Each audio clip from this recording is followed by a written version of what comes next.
ಮಾಡ್ಬಿಡಿ ಅಂತ ತಾವು ಪತ್ರ ಬರ್ತಿದ್ರಂತೆ. ಏನಾಗಿದೆ, ನಮ್ಮ ಇಲಾಖೆಯಲ್ಲಿ ಬರ್ತಾರೆ ಇಂಜಿನಿಯರ್ಗಳು, ಪ್ರಮೋಷನ್ ತಗೋಬಿಡ್ತಾರೆ. ಇಲ್ಲಿ ಪ್ರಮೋಷನ್ ತಗೋಬಿಟ್ಟು PWD ಹೋಗೋದು, ಜಿಲ್ಲಾ ಪಂಚಾಯತಿ ಹೋಗೋದು, ಬೇರೆ ಕಡೆ ಹೋಗೋದು, ಸುಮಾರು ಜನ ಹೊರಟೋಗಿದ್ದಾರೆ. ನಮ್ಮಲ್ಲಿ ಇಂಜಿನಿಯರ್ಸ್ಗಳಿಲ್ಲ. ಈಗೆಲ್ಲ ಇಂಥ ಕೆಲಸಕ್ಕೆಲ್ಲ ಎಮರ್ಜೆನ್ಸಿ ನಮ್ಗೆ ಇಂಜಿನಿಯರ್ಗಳು ಬೇಕು. ಅದಕ್ಕೆ ಯಾರನ್ನೂ ರಿಲೀವ್ ಮಾಡಿಬಿಡಿ, ಯಾರನ್ನೂ ಪೋಸ್ಟ್ ಮಾಡಿಬಿಡಿ ಅಂತ ನಾನು ಹೇಳ್ತೇನೆ.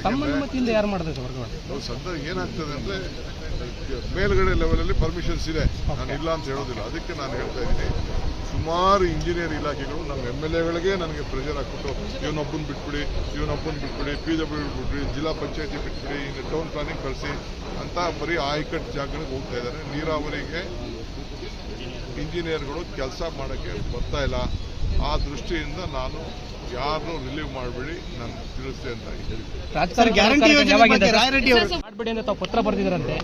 ಏನಾಗಿದೆ, ನಮ್ಮ ಇಲಾಖೆಯಲ್ಲಿ ಬರ್ತಾರೆ ಇಂಜಿನಿಯರ್ಗಳು, ಪ್ರಮೋಷನ್ ತಗೋಬಿಡ್ತಾರೆ. ಇಲ್ಲಿ ಪ್ರಮೋಷನ್ ತಗೋಬಿಟ್ಟು PWD ಹೋಗೋದು, ಜಿಲ್ಲಾ ಪಂಚಾಯತಿ ಹೋಗೋದು, ಬೇರೆ ಕಡೆ ಹೋಗೋದು, ಸುಮಾರು ಜನ ಹೊರಟೋಗಿದ್ದಾರೆ. ನಮ್ಮಲ್ಲಿ ಇಂಜಿನಿಯರ್ಸ್ಗಳಿಲ್ಲ. ಈಗೆಲ್ಲ ಇಂಥ ಕೆಲಸಕ್ಕೆಲ್ಲ ಎಮರ್ಜೆನ್ಸಿ ನಮ್ಗೆ ಇಂಜಿನಿಯರ್ಗಳು ಬೇಕು. ಅದಕ್ಕೆ ಯಾರನ್ನೂ ರಿಲೀವ್ ಮಾಡಿಬಿಡಿ, ಯಾರನ್ನೂ ಪೋಸ್ಟ್ ಮಾಡಿಬಿಡಿ ಅಂತ ನಾನು ಹೇಳ್ತೇನೆ.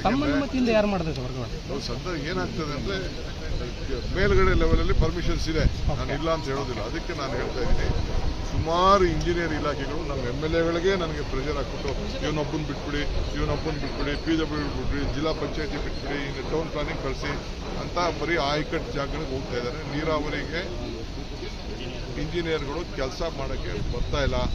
ಆ ದೃಷ್ಟಿಯಿಂದ ನಾನು ಯಾರನ್ನೂ ರಿಲೀವ್ ಮಾಡಬೇಡಿ, ನಾನು ತಿಳಿಸ್ತೆ ಅಂತ ಹೇಳಿ.